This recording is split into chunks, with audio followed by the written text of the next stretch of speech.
boys and girls, many of us envisioned relationships straight out of fairy tales, riding off into the sunset with our knight in shining armor, or being awakened by true love's kiss. These romantic notions stayed with us into adulthood, fueling our quest to find the one.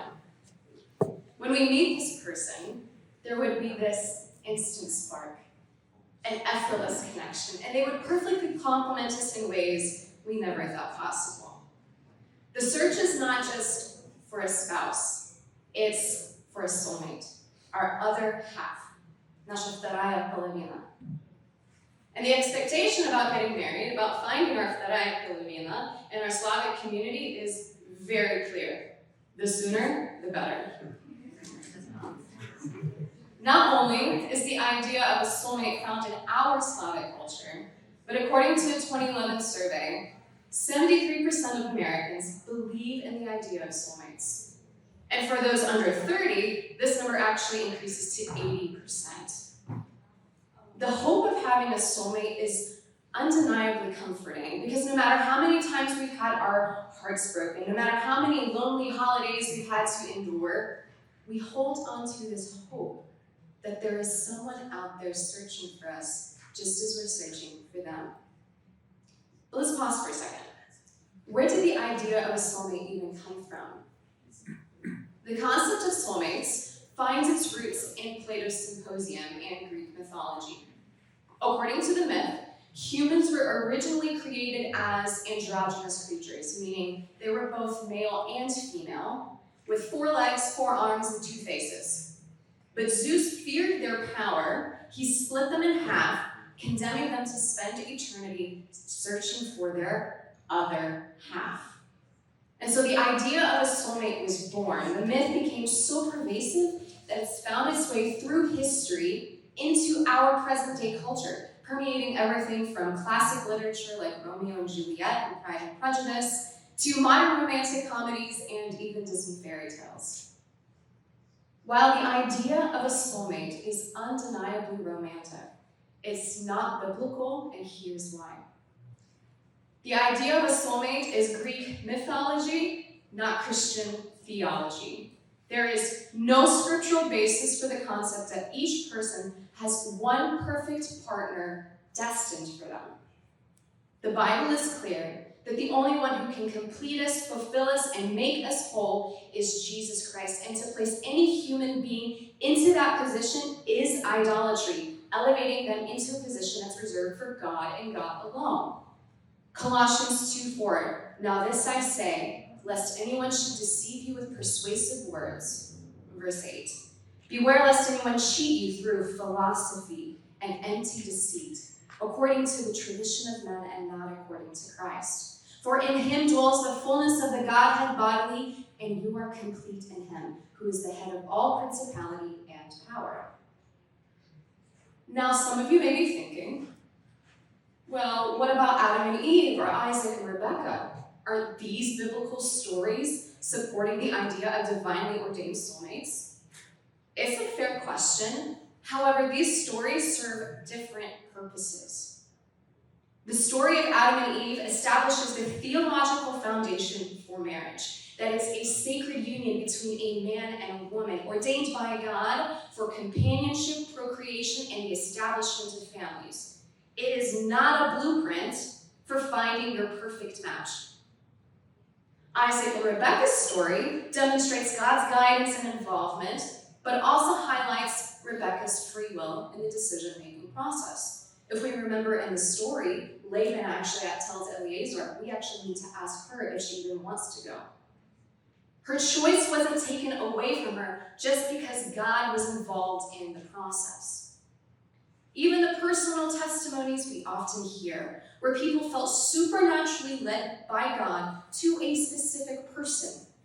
Yes, God can and does guide us, but they aren't proof of a universal soulmate system where God has one perfect match for each of us. The soulmate myth also raises questions about the role of human free will in relationships. Free will is the concept that man has the ability to choose. It also acknowledges that man can make choices outside of God's perfect plan, and this is known as the permissible will of God. Let's consider this hypothetical scenario. God creates Ivan and Tanya as perfect soulmates. However, Ivan, exercising his free will, chooses to marry someone else. What does this mean for Tanya? Is she now deprived of her one true soulmate? And what about the woman Ivan marries? Is she deprived of her soulmate? And what the man Tanya marries, is he deprived of his soulmate? And so on and so forth. This creates a domino effect, suggesting that one person's choice has the power to throw off God's perfect plan for others. It contradicts the very nature of an all-powerful and sovereign God. We must recognize that God's sovereignty transcends human understanding. While he grants us free will, he also incorporates our choices into his overarching plan. In other words, God's perfect plan remains steadfast, even in the face of human decision. The soulmate myth also sets us up for disappointment, both in dating and in marriage. On the dating scene, many are on the hunt for their soulmate, keeping a very detailed checklist of the qualities their soulmate will possess. From physical attributes to personality traits, career goals, lifestyle preferences, absolutely everything is included on this list. And not only will they be this absolutely perfect person, but they will be perfect for us, tailored to our every desire and need. And so they wait, and they wait, and wait, holding out for this idealized partner who will check off every box on their list. And unfortunately, this pursuit of perfection often leads many to pass up suitable candidates simply because of some minor detail that didn't line up with their checklist. And when someone does come along who checks off all the boxes, some people are so afraid of making a choice that they'll even go to the prorok to make sure that this is the one that God has for them. The whole idea of finding a soulmate does such a disservice to singles by placing this pressure and burden of finding the one. Many are set up to be disappointed and miss out on great relationships simply because they're stuck on finding this one perfect person who might not even exist. Now let's say someone does get married and finds the one. It's wonderful, it's effortless, and the chemistry is amazing. Yet no matter how strong this initial connection, every marriage will inevitably face challenges and rough patches. These difficulties can become sources of doubt, leading some to question whether they've truly married the right person, because then the relationship no longer feels effortless or fulfilling in the way they originally envisioned. Instead of viewing these challenges as normal parts of any marriage that require work, they start thinking that they've married the wrong person. In extreme cases, some people may start thinking about divorce, using this thought process to justify their decision. If we can't rely on the idea of a perfect, predestined partner, where does this leave us? This brings us to a pressing question some of you may be thinking.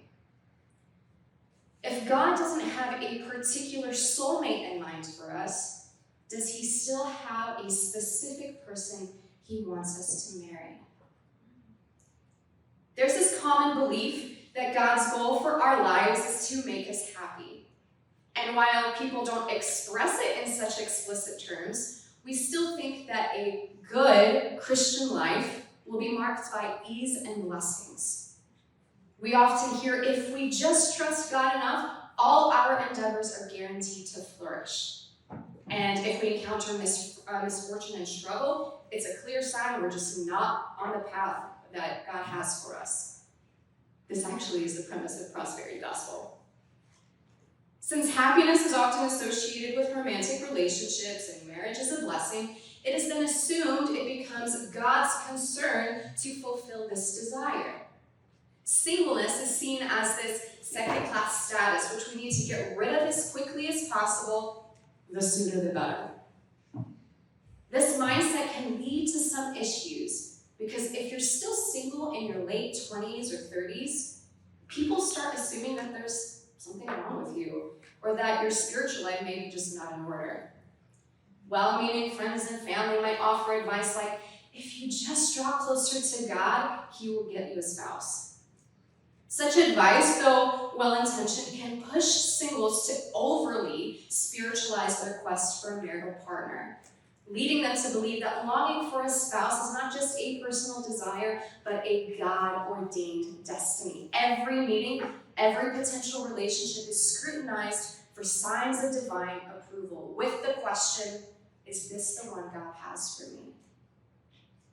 So really, when we're asking if God has a specific person for us to marry, deep down, what we really may be asking is, will I be happy?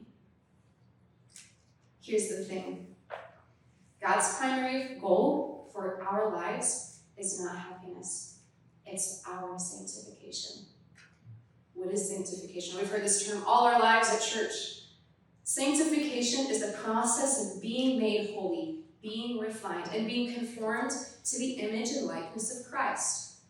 Every Christian, regardless of their marital status, is called to this journey of refinement. God uses singleness and marriage to shape us into the image of His Son. It's crucial to understand, though, that singleness and marriage are not different levels of refinement, as if singleness is level 1 and marriage is level 2. They're simply different paths, each with their unique challenges and opportunities for growth. Some are refined just through singleness. Some will also be refined through marriage. Both are used by God to mold us into His likeness. If marriage is the way God refines us and sanctifies us, this means that marriage is not something that we can earn for earning a spiritual or a certain level of maturity, spiritual maturity. Neither is singleness a punishment or a sign that you are less favored by God. That's why advice such as, if you draw closer to God, He will bring you a spouse, does not make sense. The advice starts off good, telling you to prioritize your relationship with God, but the moment the transactional element is added, that's where it gets problematic. And for those who already have a strong relationship with God and are still single, it really hurts to hear that their lack of a spouse is just because they're not close enough to God. Especially when they see others who may not be as serious about their faith getting married. Remember, desiring a spouse is good, and God guides us towards finding a suitable partner. However, we need to draw closer to God regardless, because we're called to conform to the image of Christ. We need to grow in maturity regardless, because we're called to this journey of sanctification. Now, God, by His divine wisdom and guidance, may bring someone into your life for your refinement. Yet, if they choose not to stay by exercising their free will, it does not mean that God's perfect plan for your refinement has been blocked or obstructed. His ways are beyond our understanding, and He can use various means, including bringing someone else into your life to accomplish His plan of sanctification in you. However, the process of refinement, of waiting on God's guidance, is not easy. It can be very lonely, especially for those who've been waiting for a very long time. Remember, though, even Adam, in the perfect, pre-fallen, sinless world, he had perfect communion with God and walked with Him in the cool of the day, and he still felt lonely. This tells us that loneliness is not a result of sin or a lack of faith. It's not a sign that you're outside of God's will or that you're just not close enough to Him. Rather, loneliness is a normal human experience, one that even the most devoted believers go through. But here's the thing. While loneliness is real and it's painful, it's not meant to be solved by finding your soulmate. In fact, the soulmate myth that offers us a counterfeit, promising us a perfect relationship that will complete us and take away all this loneliness, actually hinders God's plan of refinement for our lives. How? By focusing on the self. At the core of the soulmate myth, you actually find selfish narcissism where the other person serves to satisfy my needs and to make me happy. But marriage is a daily call to self-denial, putting the needs of your spouse above your own and completely giving ourselves in love. It's a sacred covenant rooted in a daily choice and emphasis on daily. Because on your wedding day, when you make the vow till death do you part, there's a lot of days in there. It's a journey. Not every day is going to be perfect or blissful. You choose and serve one another through all seasons of life. The soulmate myth just wants you to be there for better, for richer, and in health. But marriage is also for worse, for poorer, and in sickness. God created this powerful eros love where it compels us to lay our lives down for the other. Through this desire, deeply implanted in us by God, we're drawn out of ourselves to die to ourselves and live our lives for the other. And that love bears all things, believes all things, hopes all things, and endures all things. Not only does the soulmate myth hinder our growth and refinement, it assumes that once you get married, things will never change. It focuses on this euphoric coming together of two souls in perpetual ecstasy where marriage is the destination and you go on to live your happily ever after, staying in this state forever. Change, though, is not something that you go through when you're young and single and then arrive at the static state when you're married. You're continuously growing as a person. It's not something that's restricted to your teens or to your 20s. So marriage is not where you end, it's where you begin your journey of being refined together. During your singleness, you've already been on this road of refinement. Marriage is just the next phase. Though instead of going on the journey alone, you're now helping refine one another. Because two are better than one, for if they fall, one will lift up the other. So it's really not about finding your other half, it's about becoming a better whole. To conclude, while the soulmate myth may be a nice fairy tale, it's just that. It's a myth. It's not about finding a perfect person who completes us and guarantees our happiness. It's about two imperfect people coming together, committed and growing in Christ-likeness, reflecting his love to each other and the world. Happiness is not the goal, but a byproduct of walking on this journey together. So how do you know when someone is right for you? It's not about ticking off every box on the checklist, although having standards is important. Neither is it about waiting for a mystical sense of destiny.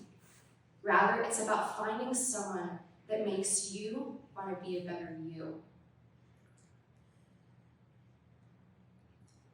When you meet this person, you'll find yourself wanting to grow and improve, not just for your sake, but for theirs as well. When you meet this person, you're not reaching the end of your journey. It's just beginning. It's the one where you'll walk together, helping one another towards the ultimate goal, becoming more like Christ, who truly completes us, fulfills us, and makes us whole. So let's reject the allure of the soulmate myth and embrace the higher calling of pursuing Christ-likeness. And when you do find someone who makes you want to be a better you, that's when you know you found a partner for the journey of a lifetime. Thank you.